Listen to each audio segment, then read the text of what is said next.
Discrimination still exists in America. Today's decision does not change that. You're doing a terrible disservice to the future leaders of this country in a multiracial, multi-ethnic democracy. This is a dark day for democracy and for equality. And to make the presumption that today, in 2023, that our country is colorblind is incorrect. Welcome back to America Decides. That was some of the reaction we heard today from Democrats following the Supreme Court's decision. Massachusetts Democratic Congresswoman and House Minority Whip Katherine Clark joins us now. Congresswoman, thanks for being here. Good to be with you, Bob. Thanks for having me. So one of your main jobs in Washington is to keep tabs on your House Democratic colleagues to understand how they're responding to the key issues in the country. How are they responding today to this court decision on affirmative action? I think my colleagues, just like the American people, are disturbed by today's ruling because they understand that diversity is a strength.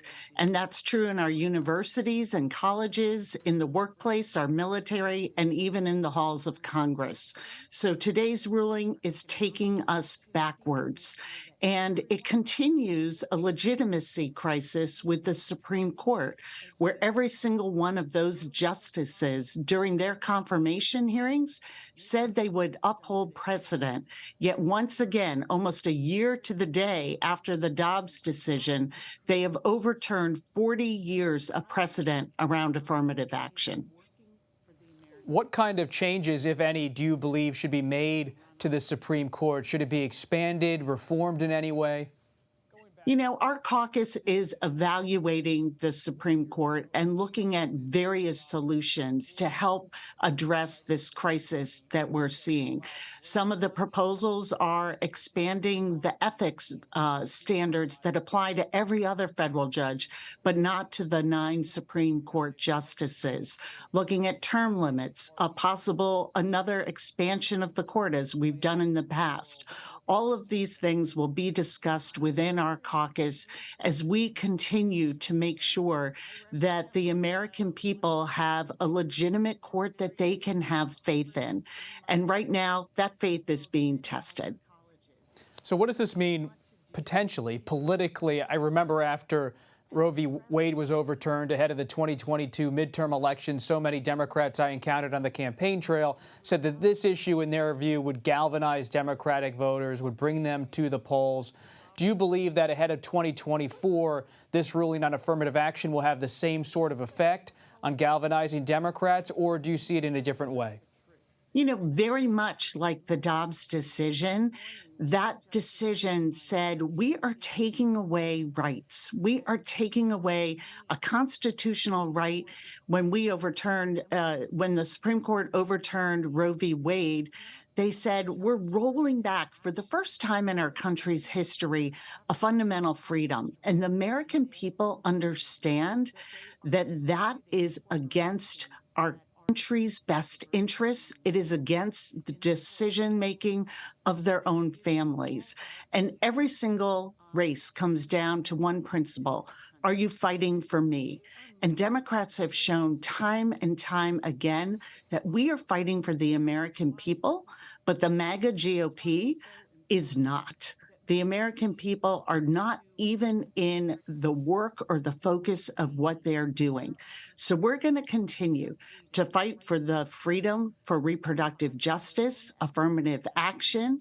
We are going to fight for economic opportunity to make sure that everyone, no matter their zip code, can participate in our economy as we do our work to grow the middle class and continue to lower costs, make a tax system that is fair, fight for climate security and build climate resilience while we create good jobs. And the Biden economics is working for the American people. And that's the message that we're going to run on in 24, and it is one that resonates.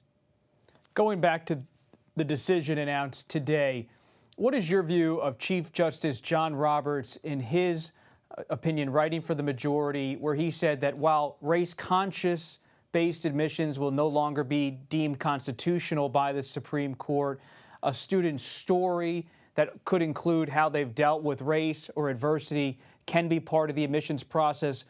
How do you believe this is going to play out in the real world for your constituents and for others?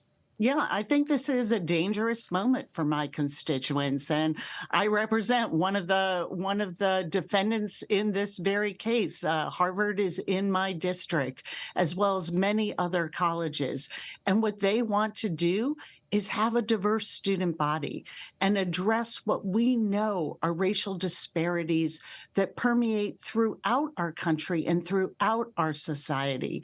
And so what this decision is saying, and what the Roberts Court said, was we are now somehow post-racial in a colorblind country.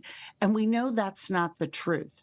And I think that we can look to the warnings that Justice Sotomayor gave in her dissent, that we still need to be fighting for equality.